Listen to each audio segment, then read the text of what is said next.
trop préparé la vidéo, je suis trop contente. Voilà. On filme là. Wouhou!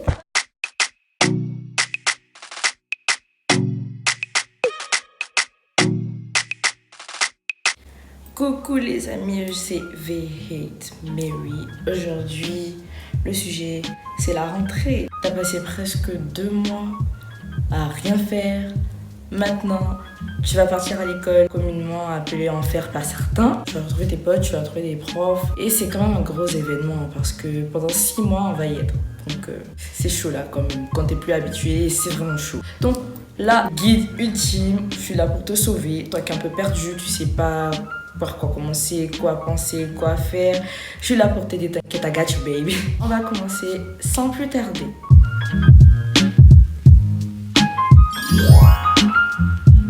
Le premier point important, en fait, c'est la préparation mentale, parce que tout se passe dans la tête, en fait. En premier lieu, moi, je conseille qu'il faut accepter que c'est la rentrée, quoi. Les vacances, c'est fini.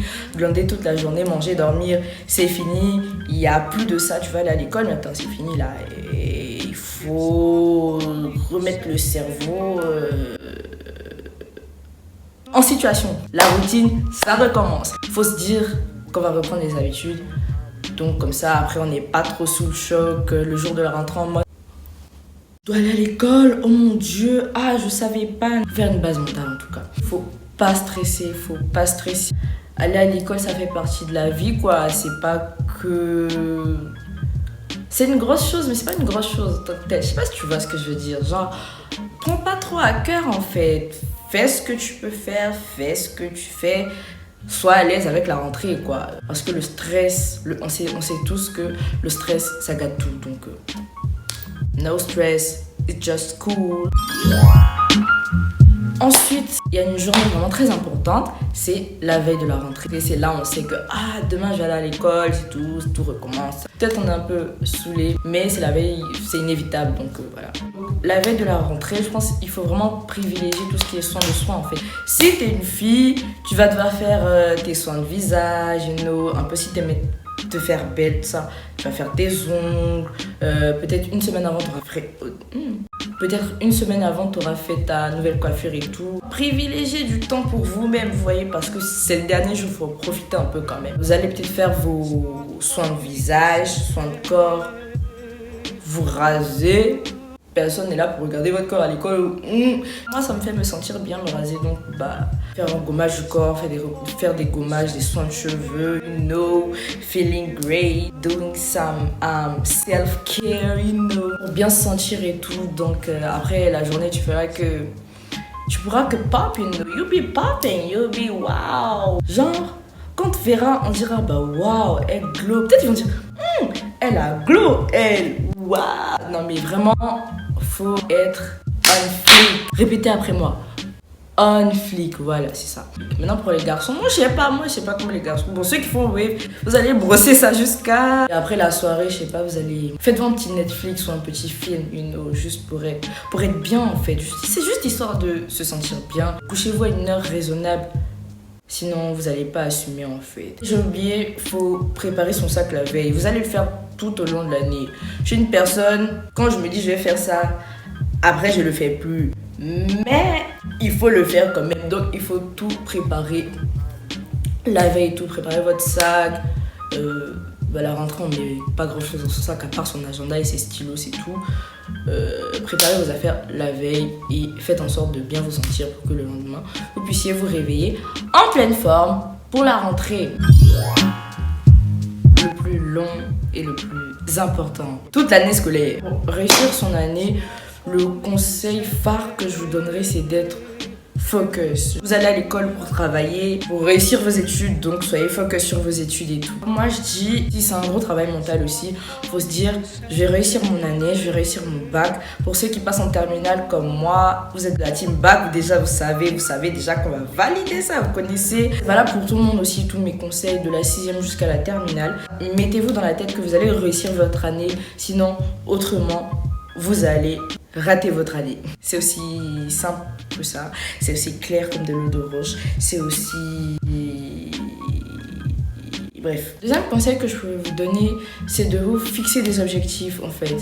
Nous ici en Côte d'Ivoire, on travaille avec des moyennes. Si tu te dis que en maths, je veux avoir un minimum de 13-14 de moyenne, faut que tu écris-le quelque part en fait et colle-le quelque part, et comme ça tu sais qu'il y a cet objectif physique quelque part. Ça va te faire un truc dans la tête et ça va te pousser à travailler plus en fait. J'ai soif. Wow. J'ai vu comme ma girl elle est toute cute.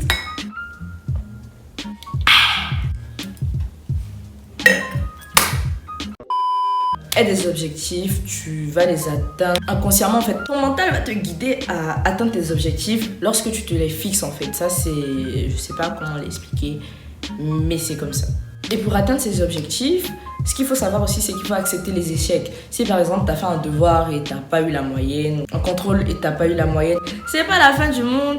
Tu vas rattraper. Écoute, la moyenne est déjà tombée. Tu peux pas aller dire au professeur non, mais monsieur, mais mais oh. T'as pas bossé, t'as raté, c'est fini mon frère. C'est pas la magie. Quand tu connais pas, tu connais pas. Quand tu connais, tu connais. Faut pas forcer. Faut accepter l'échec et faut accepter de rebondir au plus vite en fait. Ça m'est déjà arrivé des fois d'avoir des salles. D'habitude j'ai des bonnes notes, mais quand j'ai commencé à avoir des sales notes et des sales moyennes, parce que oui, ça met... À partir d'un moment, bon, ça devient bizarre. Des fois où tu peux plus, ça devient bizarre. J'ai déjà vu de mes notes à moi, en fait, je suis restée scotchée là, limite en train de pleurer. Mais après, je me suis dit, mais non, en fait, pleurer devant la note comme ça va pas la remonter. Il faut plutôt que je bosse. Et puis voilà quoi, faut faire les choses qui vont avec aussi, hein. Écoute, faut travailler si tu veux avoir de bonnes notes, de bonnes moyennes. Faut que tu travailles. Être focus aussi, il y a un truc très important. Souvent on a la flemme de les faire, mais c'est vraiment... Moi je trouve que c'est le truc le plus important en fait. À part les cours, noter de ça, c'est le truc le plus important. Faire ces exercices. Faut pas négliger les exercices. Souvent il y a des profs qui abusent, mais il faut quand même le faire, tu vois. Parce que dans le fond, ils veulent notre bien, donc tu vois. Ce que j'ai remarqué lors des années antérieures, c'est que ne pas faire les exercices, c'est se faire chuter soi-même en fait. Donc tu les fais pas, tu t'exerces pas, tes compétences n'augmentent pas. Si elles descendent parce que il y a des cours, au fur et à mesure, ça se complique. Donc tes compétences, elles sont là, elles baissent, tu ne t'exerces pas, donc ça va pas fonctionner pour toi. Moi, je conseille plutôt de faire genre, tu rentres à la maison, après les cours, tu te douches, peut-être tu prends un goûter et tout. Et là, tu fais tes exercices en fait. Il faut les faire avant de glander sur internet ou autre. Sinon, ton attention sera vraiment trop détournée, tu les feras jamais. Et aussi, au cours de l'année, quand je dis rester focus, faut pas se détourner. Faut éviter les dramas, pardon. Il y a qui, je t'en supplie. C'est que nous, les Ivoiriens, on est djadja, mais il faut éviter les dramas. Il y a peut-être une go ou un gars qui va énormément te faire chier dans ta classe. Ne te frotte pas ça, tu restes focus sur tes études. Si vous êtes dans la même classe, c'est à cause du travail, quoi, c'est à cause de l'école. Sinon, je vois pas où est-ce que, si vous aimez pas, je vois pas où est-ce que vous allez traîner ensemble encore. Donc, ces personnes, non, valent pas la peine. Ne cherche pas de drama. Reste poli, reste respectueux envers tes camarades de classe, tes CPE, directeurs, tout ça. Corps professionnel de l'école et tout. Pour pas t'attirer des problèmes parce qu'après, tu peux être sur liste rouge ou liste noire ou je sais pas. En tout cas, tu peux être vu du mauvais œil et ça va te causer des problèmes. Fais gaffe, sois poli, sois quelqu'un de bien à l'école parce que c'est la vie sociale en fait. C'est ta vie professionnelle d'ado. Voilà, c'est tout. À bannir, s'il te plaît. Évite de trop bavarder en classe. Évite de bavarder, c'est tout. Ça va juste faire que tu vas pas suivre tes cours. Parce qu'en tout cas, moi, je me dis, la compréhension des cours, c'est 80%. En classe, t'écoutes, c'est 80%. Après, le reste, c'est sur papier. Faut écouter, moi, je t'ai donné mon conseil. Il faut m'écouter si tu veux. Faut pas m'écouter si tu veux aussi. Moi, j'ai parlé en tout cas. Maintenant, passons à la dernière partie de cette vidéo qui est tout aussi importante que les autres, les cours. Le mot-clé que je dirais, c'est organisation en fait. Il faut vraiment être organisé, sinon tu vas perdre le fil et tu vas être un peu perdu, tu vois ce que je veux dire. Le premier jour, on est tous à fond. Oh, oui, je vais être comme ça, je vais faire ci, je vais faire ça. 3 mois plus tard, bon, il n'y a plus de stylo, il n'y a plus de cours, il n'y a même plus de cahiers. Franchement, pour cette année, pour ma dernière année de lycée, je prends la ferme résolution de suivre tout ça et d'être organisé parce que à la base je suis vraiment quelqu'un de bordélique et je me soigne et donc je dis que ça va marcher, ça va aller, je vais y arriver, nous allons tous y arriver, nous allons être organisés et bien suivre nos cours. Donc déjà pour être organisé et tout, il faut que ce que tu as comme matériel de cours soit esthétique, tu vois. Il faut que ce soit visuellement beau, il faut que ça donne envie en fait. Si tu as des cahiers qui te donnent pas envie d'écrire dedans, Yako quoi, tu n'auras pas envie d'écrire, on ne sera pas enjaillé, ce sera pas bien. J'ai pris des cahiers à spirale, des grands cahiers à spirale, couleurs unies, des couleurs qui me plaisent et tout. J'ai pris du rose, du noir et du bleu un peu. C'est bleu ça?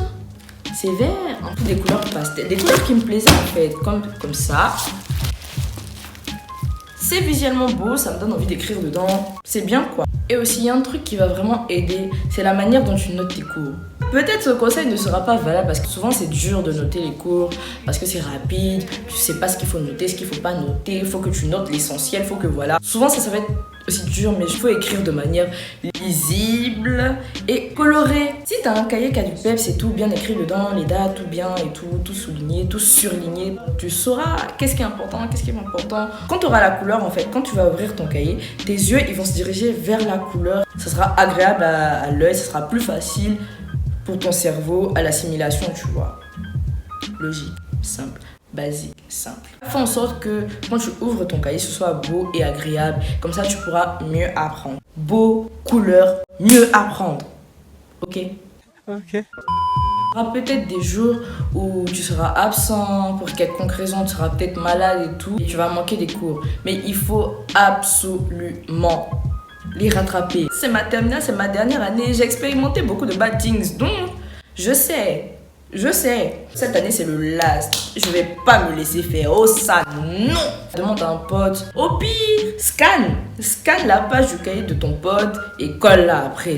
C'est plus facile et tout. Sinon après, tu vas perdre le fil et tu seras perdu et ça, no. Maintenant aussi, on a souvent ce souci des affaires qui se perdent et souvent tu te dis mais il y a trop de voleurs. À Abidjan on connaît ça. Ici on est toujours en train de dire mais ici dans cette école là, que des voleurs. Ils m'ont volé mon stylo, ils m'ont volé ma règle, je trouve plus ma calculatrice. Pour pas perdre tes affaires, soit tu ne prêtes pas tes affaires. Ils vont peut-être te trouver méchant, mais c'est pour ton intérêt personnel. Soit tu prêtes pas tes affaires, donc tu les perds pas, c'est tout.